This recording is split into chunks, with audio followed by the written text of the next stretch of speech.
తాకట్లో ఉన్న మీ బంగారాన్ని విడిపించి ఆ రోజు ఆన్లైన్ రేటుకి కొంటాం. Sharma gold company. Suman TV ప్రేక్షకులందరికీ నమస్కారం అండి. శ్రీ పరాభవనామ సంవత్సర ఉగాది శుభాకాంక్షలు. నేను గీతాంజలి. ఈ సంవత్సరం ఉగాది ఎంతో సందిగ్ధతను తీసుకొచ్చిందండి. సాధారణంగా పండగలు అనేవి ఇలాగ 1-2 రోజులు కలిపి వచ్చినప్పుడు మనకి ఏ రోజున జరుపుకోవాలనేది పెద్ద ఒక వింతగా ఉంటుంది, ఆశ్చర్యంగా ఉంటుంది, ఒక కన్ఫ్యూజన్ ఏర్పడిపోతుంది. మరి ఈసారి కూడా అలాగే ఉంది. ఉగాది ఎప్పుడు జరుపుకోవాలి? మార్చి 19, 20? పాడ్యమి గడియలు ఎప్పటి నుంచి ప్రారంభమయ్యి ఎప్పటి వరకు ఉన్నాయి? సూర్యోదయం లెక్కించాలా, చంద్రోదయం లెక్కించాలా? ఇది కదా మన సందేహం. వీటి గురించి తెలుసుకుందాం. అలాగే విశేషంగా ఉగాది రోజున అసలు దానాలు ఏవైనా మనం చేయొచ్చా? అసలు పూజా కార్యక్రమాలు ఎలా ఉంటాయి? ఆ రోజు ఖచ్చితంగా ఇంటికి తీసుకురావాల్సిన వస్తువులేంటి? దానం ఇవ్వకూడని వస్తువులేంటి? ఆ రోజున విధిగా ఆచరించవలసిందేంటి? ఇవన్నీ తెలుసుకుందాం. వివరించేందుకు ప్రస్తుతం మనతో పాటు ఉన్నారు ప్రముఖ జ్యోతిష్యులు, సంకల్ప మందిర్ నిర్వాహకులు బ్రహ్మశ్రీ నందిభట్ల శ్రీహరి శర్మ గురువు గారు. వారితో మాట్లాడదాం. గురుగారు నమస్కారం అండి. వాగర్థావివ సంపృక్తౌ వాగర్థ ప్రతిపత్తయే జగతః పితరౌ వందే పార్వతీ పరమేశ్వరౌ. ఆదిత్యాయ చ సోమాయ మంగళాయ బుధాయ చ గురు శుక్ర శనిభ్యశ్చ రాహవే కేతవే నమః. శృంగేరి జగద్గురు పీఠాధిపతులకి, కంచి పీఠాధిపతులకి నమస్కారములు తెలియజేసుకుంటూ కార్యక్రమాన్ని ప్రారంభిద్దాం.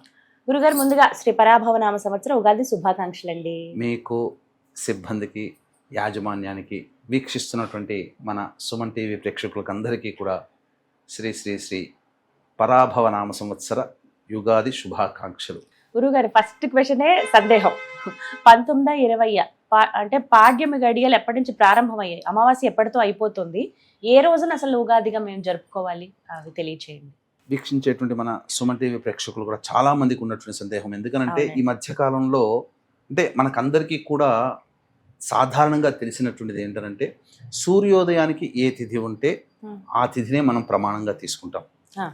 కానీ కొన్ని ప్రత్యేకమైనటువంటి వాటికి సూర్యోదయం కంటే కూడా, ఉదాహరణకు చూసుకుంటే అమావాస్య అపరాహ్నం ఎక్కువగా ఉండాలి, అప్పుడే ఈ సంబంధించినటువంటి అమావాస్యగా. అలాగే చవితి ఉంది, సంకష్టహర చతుర్థి, సాయంకాలం ప్రదోషకాల సమయానికి చవితి తిథి ఉండాలి. శివరాత్రి కూడా అంతే, చతుర్దశి ప్రదోషకాల సమయానికి వ్యాప్తమై ఉండాలి. ఇప్పుడు 19వ తారీఖు రోజున అమావాస్య ఉదయం 6:52 వరకు ఉంది. తదనంతరం పాడ్యమి వస్తుంది. అంటే అప్పటికే సూర్యోదయం అయిపోతుంది 19వ తారీఖు రోజున. మరి కాబట్టి అమావాస్య అప్పుడు ఉంది కాబట్టి మనం 20వ తారీఖు నాడు చేసుకోవాలా అని చాలా మంది. కానీ 20వ తారీఖు నాడు పాడ్యమి ఉండట్లేదు సూర్యోదయానికి.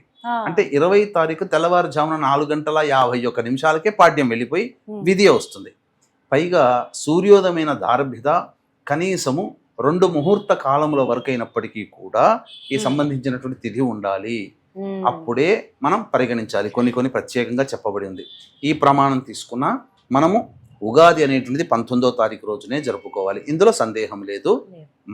ఇంకా వేరే ఆలోచన లేకుండా ఉగాది అందరూ కూడా 19వ తారీఖు జరుపుకోవడమే శాస్త్ర సమ్మతం అని చెప్పవచ్చు. గురుగారు, ముందుగా ఉండే సందేహం, ఉగాది అంటే అన్నీ సిద్ధపడతాం.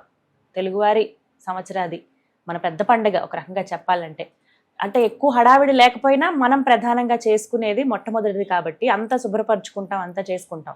ఖచ్చితంగా పాడ్యం రోజే వస్తుంది. ముందు రోజు అమావాస్య ఉంటుంది. అమావాస్య రోజా దేవుడి గదంతా శుభ్రం చేయలేము, ఫోటోలన్నీ తీయలేము. ఆ ముందు రోజేమో మళ్ళీ మంగళవారం ఉంది. ఎప్పుడు శుభ్రపరచుకోవాలి? వీటన్నింటి గురించి వివరించండి. మీరు అన్నట్టుగా మంగళవారమేమో, శనివారం, మంగళవారం ఇంటిని శుభ్రపరచుకోవడానికి అనుకూలమైన రోజులు కావు. తర్వాత బుధవారం నాడు చేద్దామా అంటే 8 గంటల తర్వాత అమావాస్య వస్తుంది. పోనీ పండుగ రోజు చేద్దామా అంటే 6:52 వరకు అమావాస్య ఉంది. మరి పండుగ కార్యక్రమంలో బిజీ అయిపోతాం. ఇల్లు ఎప్పుడు 12 అయిపోతుంది. ఇల్లు ఎప్పుడు శుభ్రపరచుకోవాలి, పూజా మందిరం ఎప్పుడు శుభ్రపరచుకోవాలి అనేది కన్ఫ్యూజన్ చాలా మందికి ఉంటుంది. మనకు చెప్పబడినటువంటిది సోమవారం రోజున ద్వాదశి తిథి 8:52 వరకు ఉంది. ఆ తదనంతరం త్రయోదశి తిథి వస్తుంది. ఆ సోమవారం రోజున ఇల్లంతా కూడా శుభ్రపరచుకోవచ్చు. ముఖ్యంగా ఇంట్లో మనం చూసుకుంటే ఇప్పుడు దీపావళి పండుగ వచ్చిందనంటే మార్వాడి వాళ్ళు ముందు 2-3 రోజుల ముందే మొత్తం అంతా క్లీన్ చేసుకుంటారు, రంగులు వేసుకుంటారు. మనం ఉగాది కూడా ఆ విధంగా చేసుకోవాలమ్మా. ఎందుకనంటే ఉగాది చైత్రమాసంలో వచ్చే పాడ్యమి తిథి రోజున ఉగాది ఎక్కువగా మన దక్షిణ భారత ఆచార సాంప్రదాయంలో పాటిస్తాం. మొట్టమొదటిగా తెలుగు రాష్ట్రాల్లో ముఖ్యంగా పాటిస్తాం. కాబట్టి మనకి ఇది ఒక గొప్ప పండుగ లాంటిది. కాబట్టి ఆ ముందు రోజునే, సోమవారం రోజునే ఇల్లంతా కూడాను శుభ్రపరచుకోవడం, బూజు తులుపుకోవడం, పాత వస్తువులన్నీ పక్కకు పడేయడం, కొత్త వస్తువులు అవసరమైనవి మాత్రమే మనం ఇంట్లో ఉంచుకోవడం. తదనంతరం ఇల్లంతా కడిగిన తర్వాత అప్పుడు ఒక మంచి శుద్ధమైనటువంటి బకెట్ నీటిలో ఆ నీటిని తీసుకొని అందులో కొద్దిగా గంగాజలము, అలాగే గోఘృతం అనగా గో సంబంధించినటువంటి గో అర్కము అంటే గోపంచకం, అలాగే పసుపు, గళ్ళ ఉప్పు, అలాగే జాజికాయ పొడి, జాపత్రి, అలాగే ఇలాచీ పొడి, కుంకుమ పువ్వు, ఇలాంటివన్నీ కూడాను వేసి కలియబెడితే కరిగిపోతుంది. ఆ తదనంతరం బట్టతో అంతా కూడాను ఇల్లంతా శుభ్రపరచుకోవడం, అలాగే పూజా మందిరము, పూజా వస్తువులు మరియు విగ్రహాలు, చిత్రపటాలు అన్నీ కూడాను శుభ్రపరచి పెట్టుకోవాలి. పెట్టుకొని తదనంతరం ఇది చేయడం వల్ల ఏమవుతుందంటే ఇంట్లో ఉన్న నెగిటివ్ ఎనర్జీ, ఎందుకు పాజిటివ్ ఎనర్జీ అంటే దైవత్వం, నెగిటివ్ ఎనర్జీ అంటే మనకు చెప్పినటువంటిది నరఘోష, నరదృష్టి లాంటిది. కాబట్టి ఎత్ర శుచి తత్ర దేవతాః, ఎక్కడ శుచి శుభ్రత ఉంటుందో అక్కడ దేవతలు నివసిస్తారు. కాబట్టి దేవతానుగ్రహం అందరికీ అందించాలనే సదుద్దేశంతో మనం సంబంధించి ఈ విధానంగా మనం ఆచరించవచ్చు. ఈ యొక్క తదనంతరం అప్పుడు ఆ బట్టతో ఆ పూజా మందిరం అన్ని కూడా శుభ్రపరచుకొని పెట్టుకోవాలి. సోమవారం నాడు చేసుకుంటే మంచిది. ఆదివారం ఏకాదశి తిథి ఉదయం, ఎందుకంటే కొంతమంది కామెంట్ బాక్స్ లో ఏకాదశి రోజు కూడా చేసుకోవచ్చా, మరి ఆదివారం ఏకాదశి ఉదయం 9:51 వరకే ఉంది, మరి ముందు రోజు ఏకాదశి ఉంటుంది కానీ శనివారం అయింది.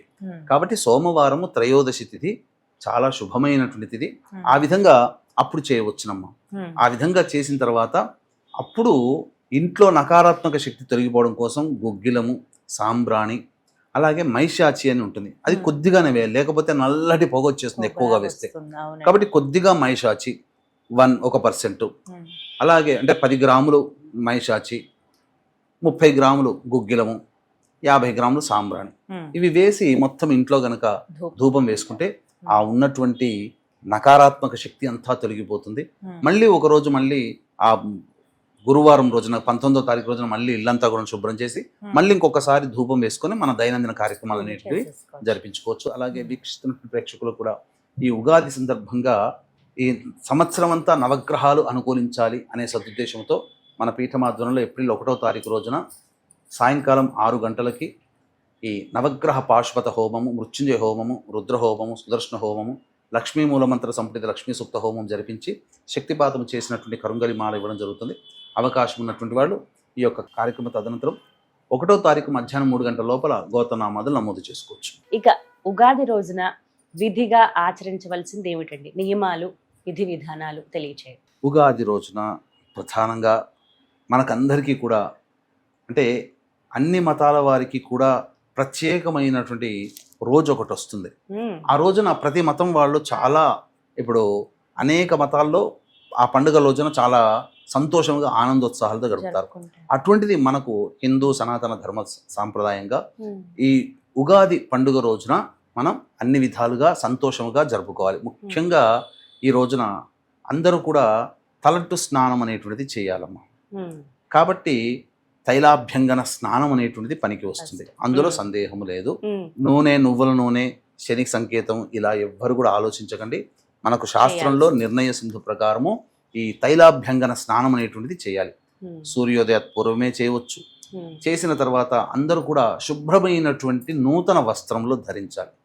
ఈ రోజున మొట్టమొదలుగా మనము ఉదయిస్తున్నటువంటి ప్రత్యక్ష భగవానుడు సూర్య భగవానికి నమస్కారం చేసి సూర్యాష్టకం 6 సార్లు చేసిన తర్వాత 12 మార్లు సూర్యుడికి అర్ఘ్యం ఇవ్వాలి. ఇది ప్రధానంగా ప్రతి మానవుడు చేయాల్సింది. తదనంతరం దేవతలకి అనగా మన ఇంట్లో ఉన్నటువంటి తల్లిదండ్రులకి, పెద్దలకి ఆశీర్వచనం తీసుకొని నమస్కారం చేసుకోవాలి. అలాగే మన ఇంట్లో సొంతంగా దీపారాధన చేసి చక్కగా ఈశ్వర ఆరాధన, విష్ణు ఆరాధన, అమ్మవారి ఆరాధన చక్కగా చేసుకోవాలి. ఇక ప్రధానంగా ఈ రోజున షడ్రుచులతో కూడుకున్నటువంటి ఉగాది పచ్చడిని మనం అందరం కూడా భుజించాలి. ప్రధానంగా ఈకున్నటువంటి సమయము అనేటువంటిది 11:20 నుంచి 12:15 మధ్య కాలము. అది మిథున లగ్నం అయి ఉంటుంది. పైగా లగ్నంలో గురుడు ఉంటాడు. ఇది చాలా శుభముహూర్తము. కేంద్ర స్థానంలో పాపగ్రహాలు ఉండడం చాలా విశేషమైనటువంటి ఆ సమయంలో. అంటే వీక్షించేటువంటి ప్రేక్షకులు కూడా కండిషన్గా పెడుతున్నటువంటిది కాదండి. ఆ సమయం అనేటువంటిది ఉగాది పచ్చడి భక్షణ చేయడానికి చాలా అనుకూలమైనటువంటిది. ఇక 9:40 నుంచి 10 గంటల మధ్యకాలం కూడా చాలా శుభమైనటువంటిది. వృషభ లగ్నం ఉంటుంది. తర్వాత లాభస్థానంలో రవి బుధ గ్రహాలు ఉండడం ఇది అత్యంత శుభదాయకంగా చెప్పవచ్చు. మంచి ఎందుకు చెప్తున్నాను అంటేనమ్మా, సంవత్సరం అంతా కూడా ఈ సంబంధించినటువంటిది మనకు ఆయురారోగ్యాలు ఐశ్వర్యాలు కలగాలి, శరీరంలో ఉన్నటువంటి సప్త ధాతువులు మంచిగా చక్కగా పనిచేయాలి, త్రిదోషాలు అనేటువంటి రాకుండా ఉండి షడ్రుచులని సమానంగా తీసుకోండి అని సూచించే విధానం. అందుకని మీరు గమనించుకుంటే ఆ ఉగాది పచ్చడి సరిగ్గా చేసుకుంటే మనం నోట్లో వేసుకోగానే ప్రతి రుచి మనకు అందుతుంది. తెలుస్తుందండి. కారం తెలుస్తుంది, పులుపు తెలుస్తుంది, తీపి తెలుస్తుంది, వగరు తెలుస్తుంది, చేదు తెలుస్తుంది, అన్ని తెలుస్తాయి. అందుకని దీన్ని ఏం చెప్పబడుతుంది, శాస్త్రీయంగా ఆలోచిస్తే అన్ని రుచులని మీరు సమానంగా వాడాలి, దేన్ని ఎక్కువగా తీసుకోకండి. శరీరము ఇప్పుడు తీపి ఎక్కువగా తీసుకున్నాం అనుకోండి శరీరం షుగర్ వస్తుంది, కారం ఎక్కువగా తీసుకుంటే బీపీ పెరుగుతుంది, ఇలా ఆమ్లత్వం పులుపు ఎక్కువగా తీసుకున్నాం అనుకోండి శరీరంలో నర వ్యవస్థ దెబ్బతింటుంది. ఇలా మనం ఆరోగ్యంగా ఉండడం కోసం ఉగాది మనకు తెలియచేసే సంఘటన అన్ని రుచులని సమానంగా తీసుకుంటే వాత పిత్త కఫ దోషాలు అనేటువంటివి మనకు తొలగిపోయి బ్యాలెన్స్డ్గా ఉంటాయని చెప్పవచ్చు. ఇక ప్రధానంగా ఈ రోజున సాయంకాల ప్రదోషకాల సమయంలో దేవాలయానికి చేరుకొని ప్రధానంగా ఆ దేవతా దర్శనం చేసుకోవాలి. ముఖ్యంగా ఎవరిని దేవతా దర్శనం చేసుకోవాలి, ఉగాది రోజు ఏ దేవత ఆరాధన ఉంటుందండి? ప్రధానంగా గమనించుకుంటే వసంత నవరాత్రులు అని ప్రారంభమవుతాయి. ఆ రోజు కానీ మనకి ఇది లలితా నవరాత్రులు కాబట్టి లలితా స్వరూపమైనటువంటి అమ్మవారిని దర్శించుకోవడం చాలా విశేషం. ఈ రోజున ఇష్టమైన దేవత విష్ణు అయితే విష్ణు దగ్గరికి వెళ్ళవచ్చు, ఈశ్వరుని దగ్గరికి వెళ్ళవచ్చు, అందరూ కలిసి మళ్ళీ అమ్మవారి దగ్గరికి రావచ్చు. కానీ ఈ రోజున ప్రధానంగా ఏ దేవాలయంలో ఇప్పుడు చాలా దేవాలయాలు ఉంటున్నాయి, రావి చెట్టు వేప చెట్టు కలిసి ఉంటుంది. ఈ రోజున ఆ రావి చెట్టు వేప చెట్టు లేకపోతే కనీసం వేప చెట్టు దగ్గరనైనా కానీ ప్రదక్షిణ 11 ప్రదక్షిణలు చేయాలమ్మా. ప్రతి ప్రదక్షిణకి ఆ వేప చెట్టు నమస్కారం చేసుకుంటే, వేప చెట్టు అనేటువంటిది లక్ష్మీ స్వరూపం. ఇక ఆ ఉగాది దారిభ్యత వాళ్ళ జీవితంలో అలక్ష్మి అనేదే ఉండదు, ఎప్పుడు లక్ష్మి యొక్క స్థితి. లక్ష్మి అంటే డబ్బనే కాదమ్మా, సంపద, ఆనందము, సంతోషము, సుఖము అన్నీ కలిగి ఉంటుంది. మానవుడు సంతోషంగా ఉండడానికి ఏది కావాలో దాన్ని అంతా కూడాను లక్ష్మీప్రదము అని అంటారు. కాబట్టి అవన్నీ మనకు చేకూరుతాయి. ముఖ్యంగా ఈ రోజున అవకాశం ఉంటే వృద్ధులకి వృద్ధాశ్రమానికి వెళ్ళి పండ్లు ఇతర పదార్థాలు వాళ్ళకి దానం చేయడం, వస్త్రాలు దానం చేయడం. ముఖ్యంగా భగవంతుడు మనకి ఇచ్చినటువంటిదమ్మా డబ్బు, అన్నీ మనకు మళ్ళీ తిరిగి ఇస్తాడు.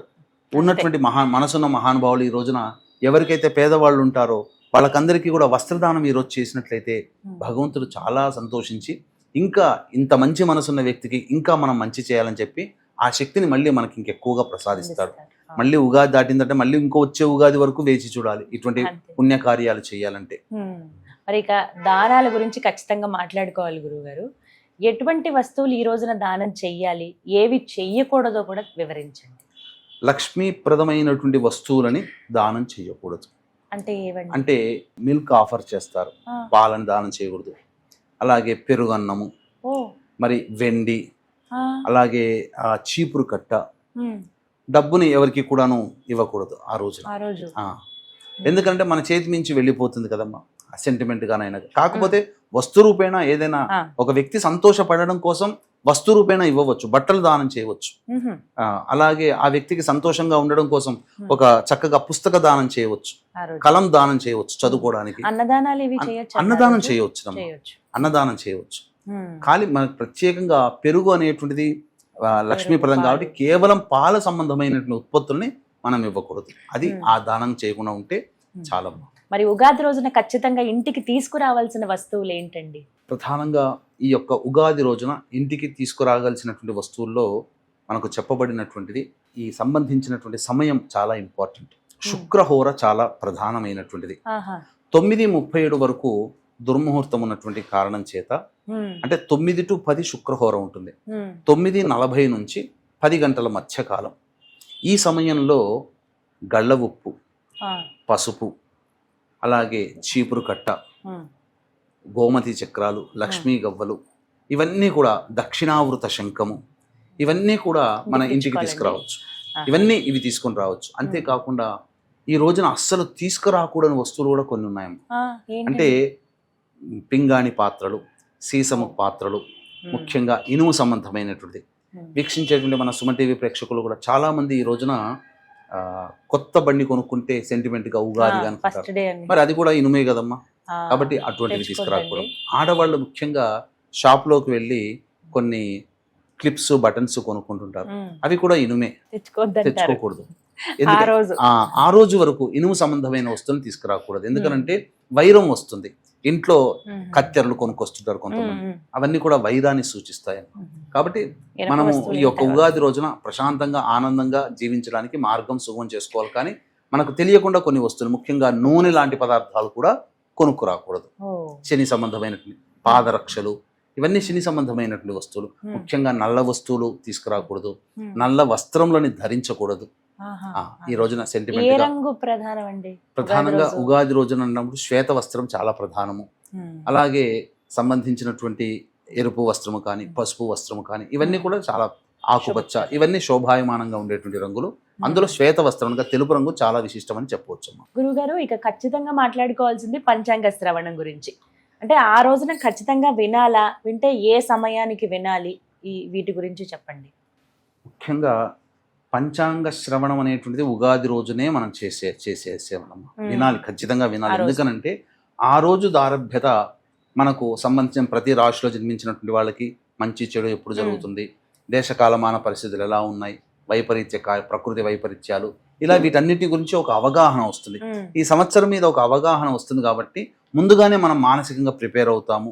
కాబట్టి మంచి జరిగితే సంతోషము, చెడు అనేటువంటిది ఉంటుంది. భవిష్యత్తులో కొంత మనకి ఇబ్బందులు ఎదురవుతున్నప్పుడు ఆ ఇబ్బందుల నుంచి బయటపడడం కోసం ఏ విధంగా మనం ప్లాన్ చేసుకోవాలనేది తెలుసుకోవడం కోసం ఈ సంబంధించినటువంటి పంచాంగ శ్రవణం అనేటువంటిది ఖచ్చితంగా చేయాలి. ఖచ్చితంగా అందరూ కూడా శుభ్రమైనటువంటి వస్త్రములు, అలాగే ఈ రోజున ప్రధానంగా ధూమపానము, మద్యపానము, మాంసాహార భోజనము, దాంపత్య జీవనం ఇవన్నీ విసర్జించాలండి. ఆనందంగా దైవనామస్మరణ, ప్రతి ఒక్కళ్ళు కూడా దేవాలయ సందర్శనం చేసుకోవాలి. ఏదో జనవరి 1వ తారీఖు రాగానే సంవత్సరం అంతా అని కాకుండా మనకు ఉగాది రోజునే మనకు సంవత్సరాది కాబట్టి అందరూ కూడా ఈ ఉగాది రోజున దేవాలయ ఇష్టదేవత ఆరాధన, దైవాలయాన్ని సందర్శించడం అనేటువంటిది ఖచ్చితంగా చేసుకోవాలి. ఇంకా అవకాశం ఉంటే అమ్మవారి దేవాలయాన్ని దర్శించుకోవడం మంచిది. రాత్రిపూట కూడాను సూర్య చంద్రుల్ని ఈరోజు ఖచ్చితంగా దర్శనం చేసుకోవాలి, అందులో సందేహము లేదు. ముఖ్యంగా ఈ ఉగాది రోజున కూడా ఈ సంబంధించినటువంటి వేప చెట్టుని సందర్శన చేసి, రావి చెట్టు వేప చెట్టు ఉన్నటువంటి వృక్షానికి నమస్కారం చేసుకొని చక్కగా వివాహ సిద్ధి కావాలి, దాంపత్యం బాగుండాలని ఒక 11 మార్లు ప్రదక్షిణ చేస్తే చాలండి, అన్ని విధాలుగా మంచి జరుగుతుందని చెప్పవచ్చు. చాలా సంతోషం గురుగారు, చాలా చక్కగా వివరించారు. ఉగాది రోజున విధిగా అందరూ ఆచరించవలసింది ఏమిటి అనే విషయాలన్నీ. ధన్యవాదాలండి. సర్వం శ్రీ ఉమామహేశ్వర పరబ్రహ్మార్పణమస్తు.